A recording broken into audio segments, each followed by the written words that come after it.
Welcome to Invest Well, Be Well, a podcast for wiser investing and stronger living. I'm Rusty Vanneman, longtime investment professional, and I'm joined each week by my co-host, Robin Murray. Thanks, Rusty. I'm a storyteller and journalist, and I am so excited to explore the ideas, insights, and people shaping the intersection of performance and purpose. This podcast is for thoughtful investors and driven professionals who want to grow in their portfolios and in their personal lives. We'll talk long-term investing, behavioral finance, personal development, and what it takes to live and work with intention. So let's get started. Let's invest well and be well together. This podcast is brought to you by Main Management LLC. Since 2002, Main has been recognized as an ETF strategist that combines an institutional process with the personalized service of a boutique firm. Invest Well, Be Well is also sponsored by State Street Investment Management. Founded as a pioneer in ETFs, State Street Investment Management, through its SPDR brand, brought the first U.S. ETF to market with a SPDR S&P 500 ETF trust, commonly known by its ticker symbol, SPY. Our guest today is Randy Lambert. He's the head of RIA Solutions and a partner at Intentionally. And that was a pretty cool interview. Good stuff. Well, Randy has got so much energy. He is someone I have known for many years. I've had the privilege of working alongside him, again, for many years. I've learned so much from him. And I even learned stuff today, which was great. Again, he is one of the most energetic, positive, and can-do leaders in the industry. And he's best known for his years helping build and scale Orion, where I used to work as well, and where his integrity, his execution, and deep commitment to culture helped shape the economy into what it is today. And again, he was a big culture builder at Orion, and he helped deliver executing at the highest level. And today, he is bringing that same energy and vision to Intentionally, helping firms become future ready. And we do ask him about that, which is by blending human connection with digital innovation. And we talk about how firms and individuals can invest intentionally, lead with purpose, and live stronger in every sense of the word. What were your takeaways? So yeah, as you said, he's really a leader in wealth tech. So it was super interesting to hear from him how he's seeing the transformation at the advisor level from AI and all of the new technology that people have available. And as you said, just kind of the steps that firms can take to future-proof their business with all of the changes that are coming up. I also think on the living well section, it was super interesting to hear about his investing in his family and now that they're empty nesters and kind of building that home for his family so that people can come and stay. I thought that was just a cool perspective. Yeah. Well, I think my takeaways were obviously on the investing well theme. And again, he's worked with so many wealth management and fintech firms. And I think his insights on building companies and how to maintain culture were really key points. And again, on stronger living, the way he lives, whether it's the family and just maintaining his energy, again, I think it's a role model for all of us. Yeah, absolutely. Well, let's take a listen. Randy, welcome to Invest Well, Be Well. It's good to have you. Thank you. It's great to be here. Appreciate Rusty inviting me on, even though he knows me really well. Well, Randy, we've been talking about this for a few years now, and we're finally making it happen. And as you also know, the first question we ask is for a walk-up song. And I know you've spent some time thinking about this one. What is your walk-up song?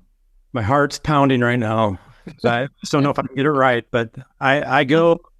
So my first album I bought when I was a young man was AC/DC Back in Black.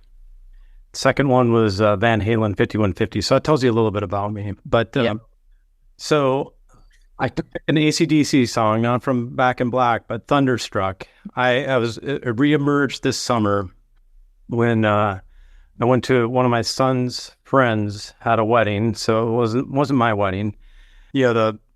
The bride and groom are going to come on. They do Thunderstruck. And I stood up immediately, and I was the only person standing up in the entire 250, 300 people. And I was like overcome by, let's get up. And so I got the whole place going and clapping and to the rhythmic beat of Thunderstruck. And so it was really good. But it also is a little bit of a paradox in that it speaks to my transition, like it's about a transformation, being thunderstruck and never looking back. And so I thought that fits pretty well. So I love the song, love the beat, and that's it. That's awesome. That is obviously one of the classic pump up songs of all time. So that's great. And you gave additional color to it, which was great. Perfect. Great pick. Okay, well, we want to ask you about you and your professional journey. You've been a force of nature in wealth tech for many years. How would you describe your professional journey and what led you to your current work at Intentionally? Great question. I love working with great people. So that was one of the things. I'm a people person, Rusty. But so being able to work with the Clark family and Eric was really a great opportunity. And sometimes when you think about, and you're in the middle of that, you're like, this is kind of crazy. But at the same time, I had a great mentor in Eric in that he was very strategic and hardworking. And so that was something that was instilled in me as well. Like I fell into that as well. And we just had a great ride with that business, and it was really fun. And I kind of hit a wall at a certain point and said, I feel like I want to do something more. And so I did that. And one of the people I worked with at Orion was Kelly Waldrick. She was amazing to work with as well. High effort, high energy, really smart, great person to work with. And so looked around a little bit and looked on with her, said, hey, let's give this a shot. And then, kind of 6 months in, I recommitted to that effort. We were trying to see where we could take this. And so re-up with enthusiasm, and we have a really good vision and strategy with our business. And so really excited to be where I am right now. Yeah, that's awesome. So Randy, tell us more about Intentionally. Tell us about the firm, what its mission is, and again, your work there. Yeah, thanks for that. So Kelly Waldrick started the company 4 years ago, and it was truly a marketing agency at that time and still is to this day. And so she has done a great job building a business that supports RAs and fintechs, and about 50, 60 firms that use our marketing services. And so that's that growth engine side of things. And then the other side of that is growth infrastructure. And that's where I came in and I added in, you have to be able to receive that infrastructure. And so that's where the operations and technology side comes into play. And we've built a really good system with that. And we've had 2 customers so far that are doing both, but we envision having a lot more combo clients that are using our growth engine and our growth infrastructure system. Well, we have a lot of fun questions. And one of the first questions I have is, I want to dig deep into a phrase that you've used, and that is future ready. What does future ready mean in your view, and why is it so urgent now? Yeah, to me, it means building a firm that can evolve and thrive no matter what the industry throws at them. So for an RA, it means aligning your strategy, your operations, and your client experience. So you're not just reacting to change, you're actually anticipating it and moving forward. So, with a lot of pressure on consolidation, tech disruption, and changing client expectations, firms that are, not preparing for that and having that strategic alignment, they're going to fall behind. And our work at Intentionally is about making sure firms are equipped for the future. Mm. So you have been and seen firms at every stage of evolution. What do you think separates those that thrive during industry change from those that struggle? I touched on it a little bit, but firms that embrace proactive transformation, they have, real clarity of their vision. And that was something, we'll talk about culture later, but people talk about, culture eats strategy for breakfast. Whatever. You got to have a good strategy. Like that's like table stakes. And so, a lot of different firms have a lot of different value props, and you can make those work, but you got to really go deep into that side of it. But they also invest in not just growth. Like I come from a sales background in terms of the firms I've worked for. They've always been very sales driven, but you also have to invest into operational excellence and the client experience, obviously. But that operational excellence is kind of near and dear to me because if you are going to receive growth, you have to have infrastructure and ability to receive it well. And so I've always focused on that and helping firms to see how they can tweak and change their operational structure, and excellence is kind of the key there, and just really diving into that. So that's where I look at what firms are able to receive that growth are the ones that are able to survive. You could end right there and go, I can't process this, or I can't do that. And that's where some firms end up, and they end up with a mess. So since you brought it up, I want to dive into it right now and kind of go deep on it. And that is talking about culture. And so before this interview, I did touch base with Eric Clark and just said, what should I ask? Mm-hmm. And he said, you have to ask Randy about culture, because he really built it at Orion, and Orion was really known for its culture so many years. So tell us a little bit how you executed at helping build a culture at Orion. Yeah, I think the first thing you have to do is really buy into what your firm is doing. If you're not 100% behind what the firm is doing, it's hard to build a culture around that. You have to believe in it yourself. I remember, two salespeople. One of them stayed with Orion and is still actually there, and one of them he was there for about a year and a half. He did not believe in what Orion was trying to do. It was actually CLS Investments at that time. He didn't believe it. And he sounded really good. It sounded great, but didn't believe it, didn't do well. And the other person was Bill Wastful, who obviously, that guy, he believes it and he does it and he breathes it, lives it every day. And so I think that's like kind of key number one. And then you have to build systems around that. And so Eric really focused on, the values. And then I really tried to focus on what are the behaviors that help enhance those values. And so that was kind of the baseline of it, believing in it, having these values, and then behaviors that led to it. And then as a leader, you have to report down really well. And so you hear people talking about reporting up or reporting peer-to-peer or reporting down. Well, the most important thing for a leader in building culture is reporting down. And you have to work with your people. You have to go out there and be with them. You have to reinforce the positive things they're doing. 7 positive deposits to 1 withdrawal as a kind of a baseline. But I really coached into our team always be recruiting, and that means outside of your company getting great people to come in, but also be recruiting your teammates every single day. That you show up, that you are present with them, and then when they need something, you get it for them, and you make sure that you get it for them, and you put it above your own desires or needs that you want.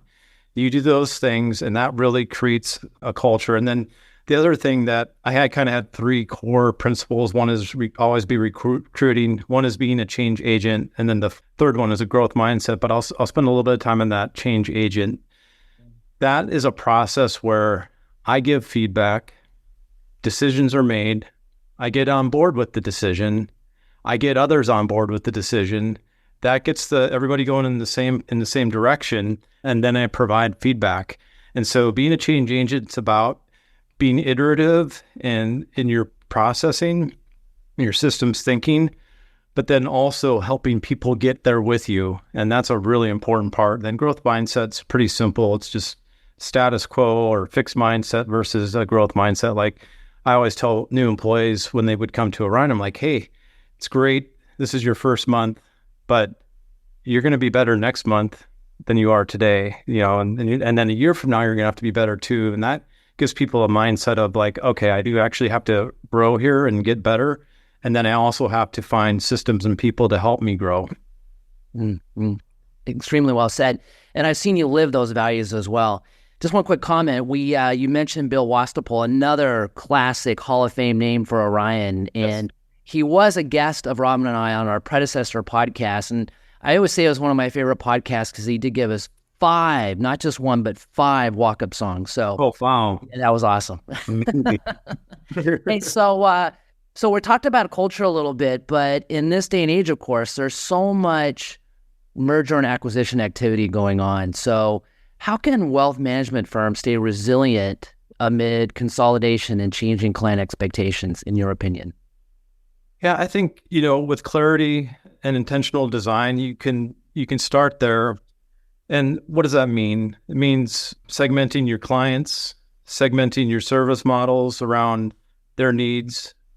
It means staying on top of your tech stack and modernizing, creating enough disruption there to continue iterating and getting better. Shared accountability across the organization is really important to be resilient. Like if you don't have any accountability, when times get tough, someone can wander off and do their own thing, and that doesn't help anybody if they're not on the same kind of marching orders and accountability. So I think you do those things, and then you just focus on delivering exceptional experience at scale. And so you can't do that unless you have those systems in place first. Right on. All right, I got to ask about another phrase. So you've used the phrase human plus digital. What does that really look like in practice? Yeah, that's the art of creating scalable systems that are personalized. So that sounds kind of crazy. But for us, like the team on the operations and technology side at Intentionally, we look at things kind of in this layered or foundational, I'll go more of a stair step. Having the right foundation, which is data governance and connectivity, making sure everything works across all the sales and marketing, the service and operations, and the corporate, whatever it might be, your different silos in your business, but that your data governance and your connectivity of technology works across all those entities. And then you have an execution engine that you build from that. And that is where you really deliver your service and your standard operating procedures. You can also build out, within that, the segmentation that I was talking about and how you deliver different services to different segments. And then, there's the client experience side of that. And so when we look at a problem or a change that we have to make within our organization or within the organizations that we're working with, we look at it from all three of those levels. A lot of times people will do a linear workflow and they'll say, this person does this person does that, and step 1, 2, 3, 4, 5, 6. On down the line. Well, with the way that we build it is we have that foundation. And so if something changes in the data or the connectivity, then it changes the standard operating procedures and the service delivery, and that changes the client experience. And how do those three things work together? And so that's how you build that foundation connectivity. You can do automations and those sorts of things. So when we talk about AI, well, I know we're getting there, but that's how you get the foundation within those three areas. Then you can actually deploy different types of technology into that system. But I do want to get to AI, specifically engagement AI. Can you talk about what that is and how it's changing the advisor experience?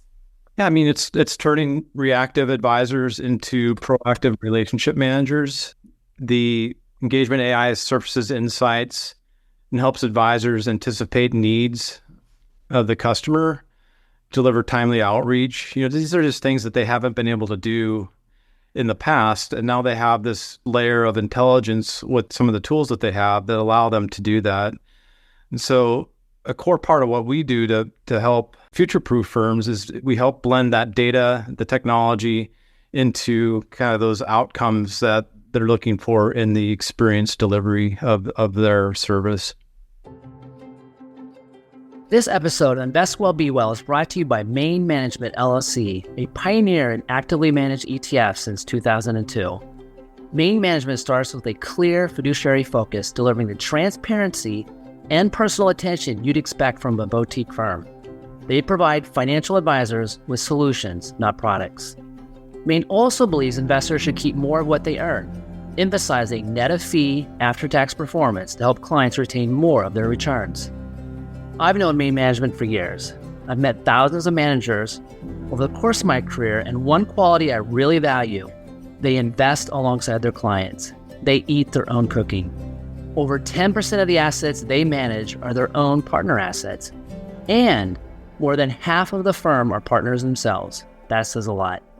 To learn more about Main strategies, including buy right hedged equity, U.S. sector rotation, thematic innovation, and all asset models, please visit their website at mainmgt.com. So Can you talk about some practical ways that advisors can integrate data and some of this new technology to really improve their efficiency and deepen relationships? Yeah, so I might be getting a little bit repetitive here, but it starts with data hygiene. And so I used a different word, hygiene, instead of data governance. And is that covered? I think it sounds cooler. But clean data fuels that personalization. And so from there, you align the stack, your technology stack, to your service model, what you're trying to accomplish. Then you build dashboards and accountability to that. So those are kind of some practical ways. We also kind of help firms map out where their friction exists. So we really spend a lot of time talking about, what do you do? And then what do you do? And then when you start hearing this is a problem, you actually go into that quite a bit deeper. And I've had a couple firms that are very well run, and they're just like, we just don't have any problems. And so, well, let me talk to enough people at your firm and I'll find your problems and help you identify that. So it is a process where you have to really capture and see. The firms usually know where they want, where they're seeing problems and they need help. And so just really focusing in on that. And it usually almost tracks back to the data at some point. Going back to being a change agent and having a growth orientation, you've emphasized the shift for leaders to go from reactive to proactive transformation. What's an example of a firm doing that well? So we're working with a company out of Orange County, and they broke away from their existing RAs, about a $5 billion AUM shop. And it was the father who built that firm, and he and his son left that firm, and they're starting their own, and they're brand new. They're got about 400 or 500 million of that they've transferred with them. And that one has been so much fun because we have been able to redesign everything. Like, they had this existing infrastructure and things that they had to do. They broke away. And so we have designed their execution teams. We have designed their segmentation of their clients. We've done everything with them. And it's been very collaborative, and we're only 6 months into that project. So it's hard to say how successful it will be, but it's been a unique transformation, and it's fun to see when somebody has a clean slate, what they're able to do with that. And so that would probably be the best transformation example that I have. And what it's doing for them is it's creating a unique service experience for their clients. Like, the clients are experiencing things they never had at this other platform, whether it be different types of reports because they used a different vendor than their reporting that they had, whether it's the advice tools that they're using. It's just a very integrated solution, and it allows them to see what their clients' needs are very timely. And so that one's been fun. My next question, you may have kind of answered it before, but it's kind of in those situations where, again, in an environment of consolidation, and where leaders need to foster that sort of proactive mindset, how are they able to enact change, particularly in cultures used to legacy systems or traditional workflows? Yeah, you kind of going back to that, where, viewing the current state and how that might be and where there might be a problem. What we do is really important. It's part of Kotter's change. I don't know if you've ever read that book, Kotters. Kotter, and not no S, but that's like welcome back, Kotter. Yeah, that's okay. Right. It's right. He's right there with them. But that book, one of the things that I've deployed over time when we find a problem and we are looking to fix it, and it requires change to do that, is finding quick wins and really getting those put out in front, and so that the leader of the company that you're working with, they can show that quick win. One of the things that we did with the company over the summer is data governance was one of the projects that we're working on for them. They didn't have a data governance team. And so what we found when we talked to everybody in their organization is they didn't feel like they were a part of the process. So we put together a data governance team that had representation across the board. And we made changes immediately when we had our first governance meeting in July. We had like 2 or 3 things that we wanted to change. We actually made those changes, and the team, they participated, they gave us feedback, and we were able to make those changes right away. So quick wins is probably one of the most important aspects of change management that you need to find. Sometimes it's a very long and arduous process, so it's hard to find a quick win, but that project's going to take 12 months that we put together. We're probably going to execute it in 9 months, but we try and set the expectations. We did 12 months, but we think we'll hit 9 months, and we're keeping track of that. We have a scorecard on that. We just went to their executive team 2 weeks ago. We're right on track, but those quick wins got everybody's buy-in. We actually saw responses from the team members going like, I feel like I'm being heard. So that was cool. So looking ahead in the next couple of years, what do you think will define the most successful firms? Well, I think being able to move fast is going to be incredibly important for firms. And that success to me, I'm always taking the operational side of things, but operational simplicity is really important. And then investing deeply into the client and employee experience as well.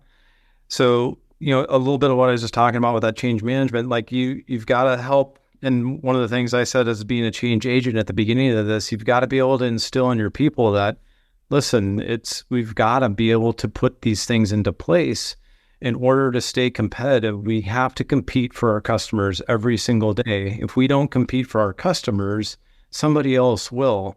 And that requires that I'll use a Eric Clark for you, that we disrupt ourselves and we constantly look at ways to improve that. And so I think that moving fast and that simplicity and that scale all requires that you have a systems thinking and a framework on how you approach that. And I don't want to repeat our framework, but I think as a firm, you have to have a framework, and you cannot just be a sales-led organization if you want to scale.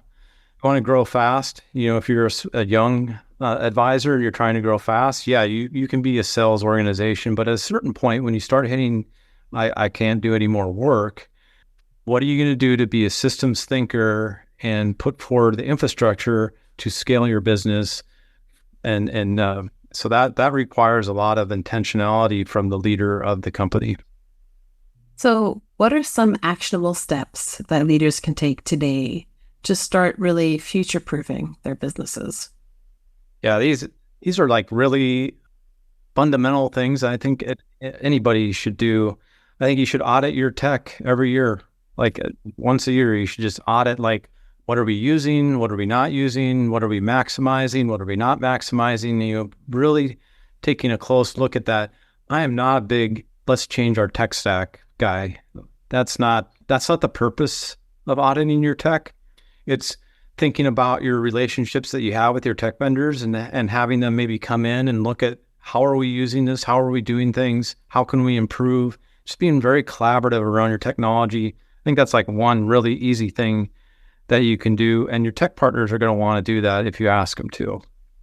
Segmenting your clients, I think that is an absolute actionable thing that a leader can do, and making sure that the service levels I'll just use ABC, that you have clear boundaries on what your C-level clients get, what your B-level clients get, and what your A-level clients get, and that you're actually doing that. And so again, it's kind of you can segment them, but then you need to audit them every year.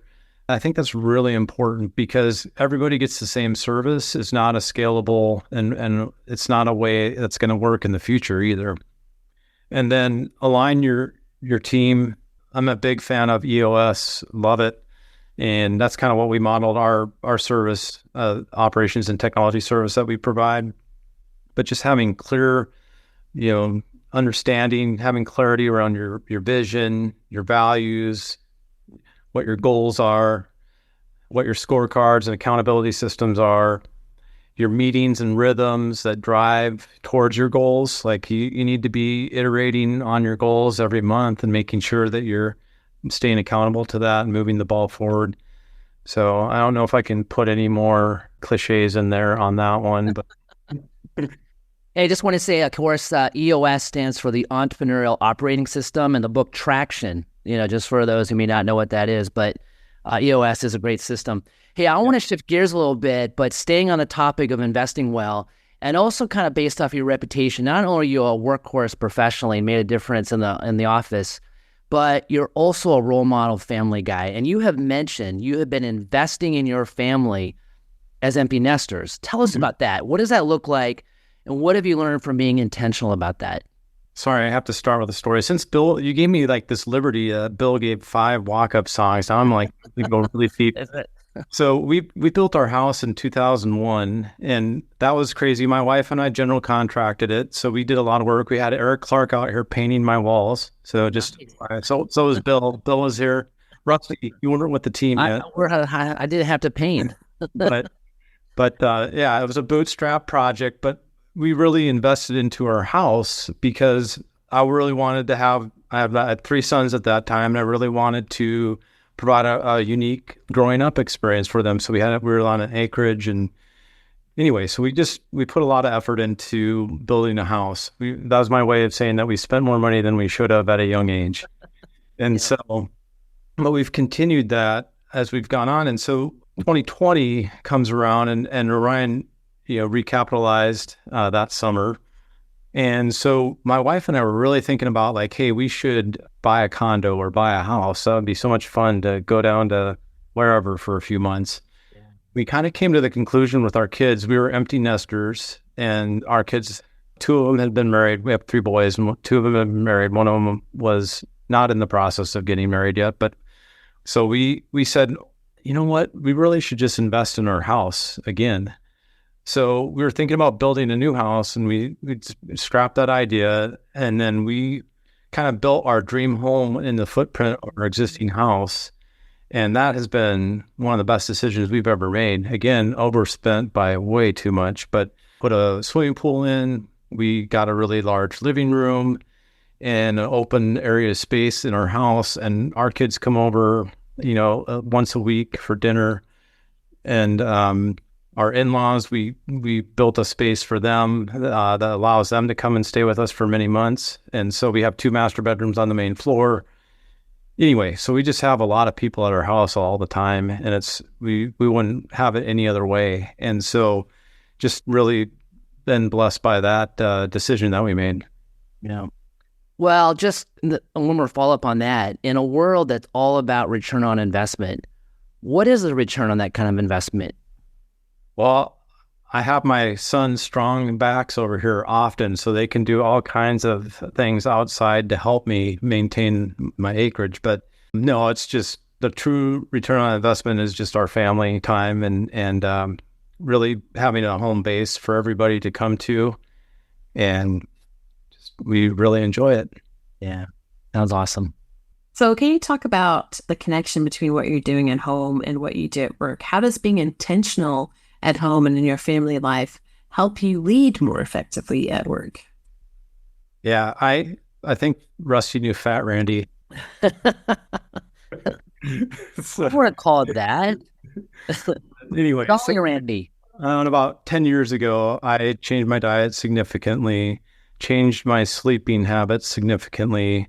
So I go to bed 9:30. I think it's important. My wife goes to bed before that. She's trying to avoid me usually, but we both go to bed early. We get up early, and then we do have a exercise routine. Typically in the morning, we do a lot of walking together, and so that is a big part of our lives. And then just the way that we eat has changed significantly over the years. We've gone to much more of a carnivore or keto type of a diet, and that has been also energizing. So I don't know, from working out, eating, and sleeping, those things have really helped keep me energized and moving. I remember when I would go out and have my my pizza buffet at Orion Days, and I'd be like 2:00 in the afternoon. I felt like I couldn't move, and so I was glad to make those changes. And I typically have a lot of energy in the afternoon now and all throughout the day. But then I do crash at night. Like I hit like this wall at like 7:38, and I kind of like, ugh. So sometimes you have to stay up past that and get crap done. But other than that, we try to 8:00 or so start hitting towards bed. Yeah. Well, Randy, you've always had such contagious energy. What fuels that mindset for you, especially as you help others lead transformation? Yeah, I'm a builder by design. Like I love, like I said, we were the general contractor on our house. We were the general contractor when we remodeled our house. So I just have a very much of a builder mindset, like to achieve. And so I like to get into situations where I'm also a person who likes to ask for help, oddly enough. Like I like to seek counsel from people. And so I kind of connect with that type of an engagement where people want to be helped, but they're going to, provide, they're not wanting to just offload it. They want to be a partner and collaborate. And that's what is fun with this new role that I have, is that every time I get invited in, it's with somebody that wants to co-collaborate with me, and they want to do things that are cool, and they want to fix problems. And those are the things I really enjoy doing. No, that's awesome. But, kind of twisting it a little bit, it says, how do you maintain your energy and optimism in high stress situations, when there's adversity, when there's obstacles? Does it change how you think? I mean, how do you maintain your energy in that situation? Yeah, I don't know if I always do handle my stress well. Sometimes I'm not the best at that. I can let things bother me, so I guess making sure I don't change my rhythm on certain things. Like I have, I used to, sometimes I would stay up through the night and do projects, and I don't know, I don't do that anymore. And so sometimes like stress can hit you worse at night, and sometimes it's just better to go to bed, and then start the next day fresh and really get up early, of course, because that gives you a little more time to deal with that. But I think wealthy and wise. Yeah. Yep. I think, going back to the last time, seeking counsel, when I'm really stressed out, I'll go talk to people and ask them, hey, what do you think? What do you, be very collaborative through stress. Don't try to hold on to it yourself, and try and burden yourself. Get others to, not that you're giving them your problems, but you're giving them, a shared burden. And then, 2, 3 can work on that better than one can. With Eric Clark too, there was always a lot of stress because like Eric's mind thinks like things are very simple. And so anyway, I always knew he had my back. I know that Kelly has my back. So that's a big part of it too, is having a high level of trust with people is really important. And I think I've done well with that, and it helps alleviate a lot of the stress. I don't want to act like I'm like walking around like I'm stressed all the time. I'm not. I have a high level of confidence, but when stressful situations happen, you have really good people that you work with, and you figure that crap out when you have those good people. Well, Randy, this has been such a fun conversation. We appreciate you coming on the show. Thank you so much. Before we let you go, though, can you tell us where advisors can follow your work and continue learning from you? Well, you can send me an email at randy@growintentionally.com, or you can look me up on LinkedIn. I have an X account, but I don't use it. I have Facebook. I don't use it. So yeah, just shoot me an email or hook up with me on LinkedIn. I'd be happy to talk to you. That'd be great. Awesome. Randy, well, thank you so much. We finally made it happen. I do have one question for you though. So do you have an Aura ring on? A what? An Aura ring? Is that? Oh, no, this is my wedding ring. I do have an Aura ring. My wife just, I didn't put it on. I was just going to ask for your data today, but I guess you don't have number. It's all aces. I would imagine with an early bedtime, you would have great scores. So, I just got to imagine that. And you know what? Going to sleep in. My wife's right here. What are your scores from last night, Monica? Oh my goodness. I don't know. She has 90 something, she said. In the 90s? Gosh, of course. Right. That's awesome. Yeah. Well, I came into the interview today at a 78 on the readiness. So that's good. I could still improve. Well, 85 is really the bottom where to be really good. So it wasn't quite there. But anyway, well, again, Randy, thank you so much. So many words of wisdom here. This is like really a masterclass for people like within obviously existing organizations, but even startup organizations, sort of the thought process that goes in to building successful firms. So thank you so much for your time today. Yeah, you bet. All right. Thank you. Great weekend. This podcast is hosted by Rusty Vanneman and Robin Murray and produced by Garrett Crosby. If you have feedback, guest suggestions, or just want to connect, please visit my website, rustysbridge.com, or email me directly at rusty@rustysbridge.com. Until next time, invest well and be well. This episode of Invest Well, Be Well is brought to you by Orion Capital, led by my friend and colleague of nearly 10 years, Shana Sissel. Shana was named a top 20 wealth tech CEO in 2025, and it's no surprise. She's passionate, does the work, and knows asset managers, portfolio allocations, and alternatives like few others in the business. She's authentic, tough, and deeply cares about all her stakeholders, the kind of character you'd expect from the daughter of a police officer. If you want an investment manager who combines deep due diligence with innovative solutions and alternative investments, please check out Orion Capital at orioncapital.com.